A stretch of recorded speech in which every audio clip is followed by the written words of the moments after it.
Makanya saya kemarin diminta ngisi di pondok kajen. Kalau sampeyan berdebat sama orang ateis atau orang komunis itu gampang saja. Dilatih begini seperti teorinya Quran. Ya nanti saya teruskan, ini tak ulang lagi ya. Saya ulang lagi ya.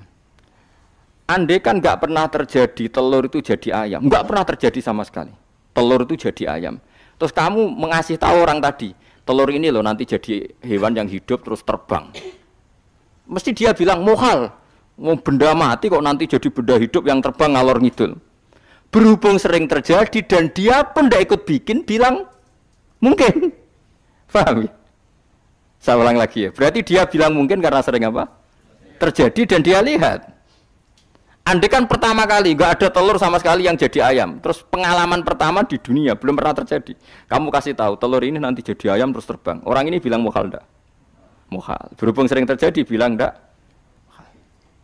Nah berarti kita nanti bangkit dari kubur gampang saja bagi Allah. Cuma belum pernah terjadi kamu mengatakan muhal.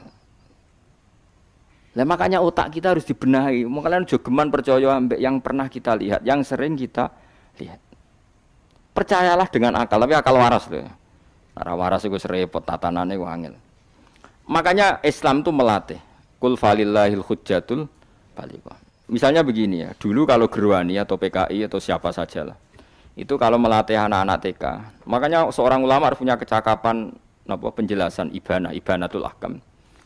Itu anak-anak kecil dilatih. Anak-anak kamu terpejam, mintalah manisan sama Allah. Ya Allah saya minta manisan, saya minta permen. Terus disuruh buka, dapat enggak anak-anak? Enggak dapat Bu. Wah berarti Allah enggak ada. Sekarang minta sama Bu Guru. Bu Guru kami minta permen dikasih.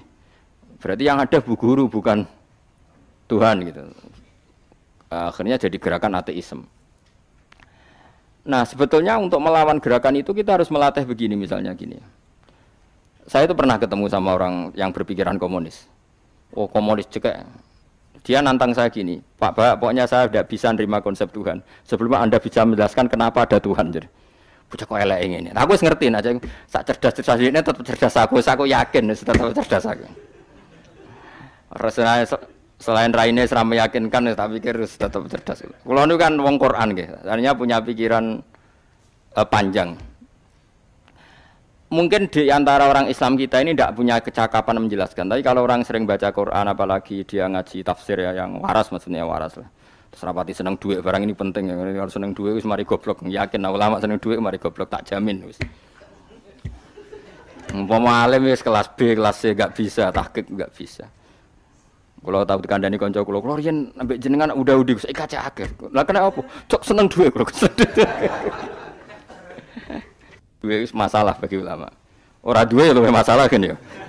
Maksudnya ora usah seneng tapi aja terus gak duwe.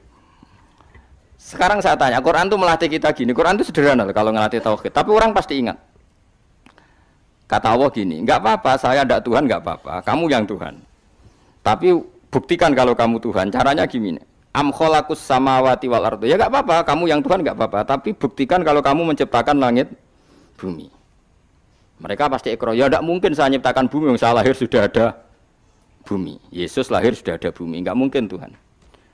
Terus Tuhan membuat pertanyaan kedua, am khuliqu min ghairi syai'in. Ya sudah, kalau saya tidak Tuhan, lalu enggak ada Tuhan, berarti alam raya ini tercipta oleh sesuatu yang enggak ada.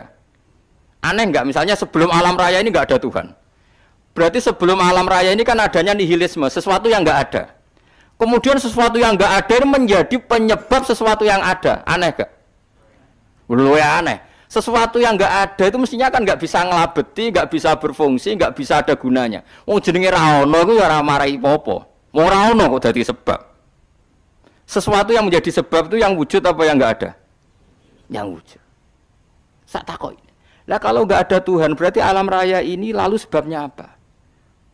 Ya dari ketiadaan, lalu tiada itu menjadi sebab. Lah yang tiada kok dadi sebab itu tekem lho. Mikir. Di mana-mana yang sebab itu harus barang yang wujud. Enggak boleh tiada kok jadi sebab. Ini kan jadi aneh, sesuatu yang tiada menyebabkan sesuatu yang ada. Terus dia bilang, ya pokoknya ronde ini kalah, Pak. Tapi kapan tak pikir. Pikir nganti mati temenang aku ya mending ngono.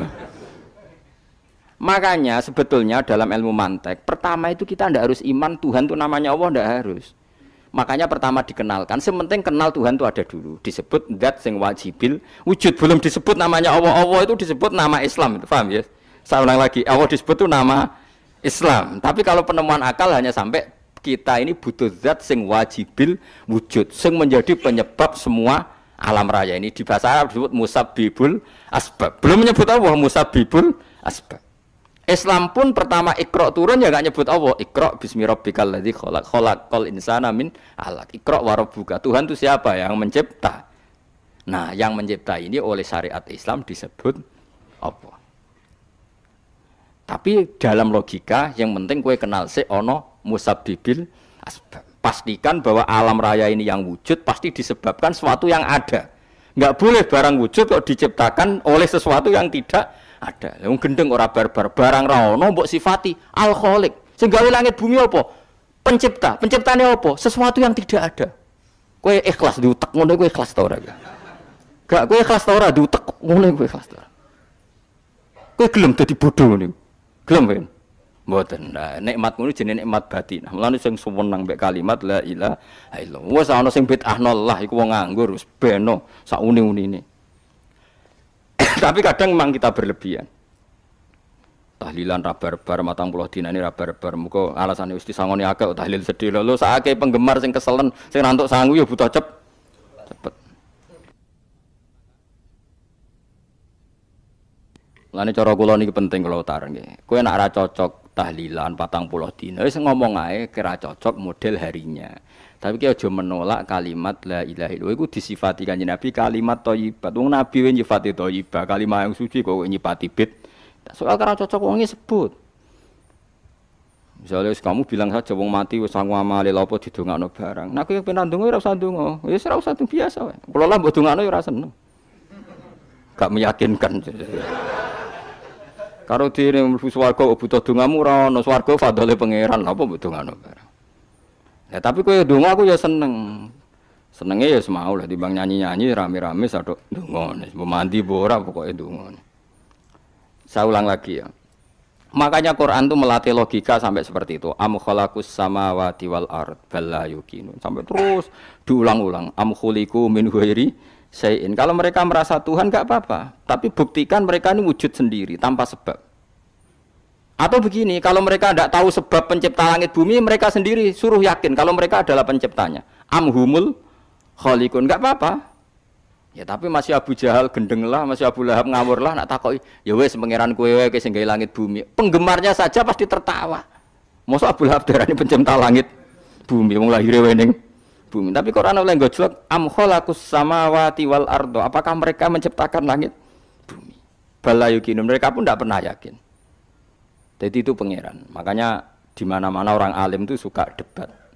Karena pangeran sendiri kalau menjelaskan kebenaran seringnya juga nantang debat. Kata Allah, Qul ara'aytum ma tad'una min dunillah aruni madza khalaqu minal ardi am lahum syirkun fis samawat. Enggak apa-apa mereka Tuhan kata Allah, tapi buktikan zaman langit diciptakan mereka memberi kontribusi apa?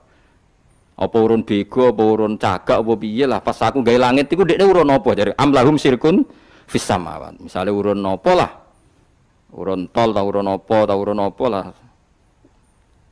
Itu pangeran. Mereka kan pasti menjawab enggak. Terus itu nih kita bimbing qobliyada. Kalau kamu nggak percaya Quran sebagai kitab buah nggak apa-apa, tapi buktikan kamu punya kitab tandingan. Nggak, mereka nggak punya juga. Atau gini, nggak usah Quran, ke sakralan. Au atharatim min ilmin, atau kajian ilmiah yang membuktikan bahwa Yesus itu Tuhan, atau yang membuktikan bahwa berhala itu Tuhan. In kuntum shodiqin, nggak apa-apa kalau kamu benar buktikan. Nah, itu makanya semua nabi itu punya kecerdasan, karena tadi nabi kadung nantang itu nih kita bimbing qobliyada au atharatim min ilmin in kuntum shodiqin. Tapi sekarang orang alim soleh itu jarang. Sing ngono anggere wong soleh rapati ngalim, anggere sing alim biasanya rapati soleh. Lah kula termasuk rontok-rontok ya isih rontok soleh ya rontok, tapi lumayan masih menjaga hujjatullah tadi.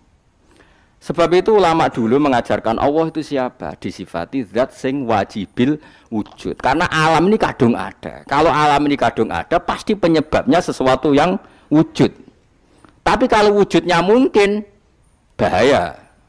Wong sing gawe wae wujude trimo mungkin bisa wujud bisa Makanya dipermanenkan yang gawe alam ini zat sing wajibil wujud. Sing wujudnya wajib. Wajib itu nggak bisa enggak pasti wujud. Nah, terus kita kenal itu namanya khaliq, itu musabbibil asbab, itu khaliqul asya. Lalu oleh Islam zat yang demikian itu disebut Allah.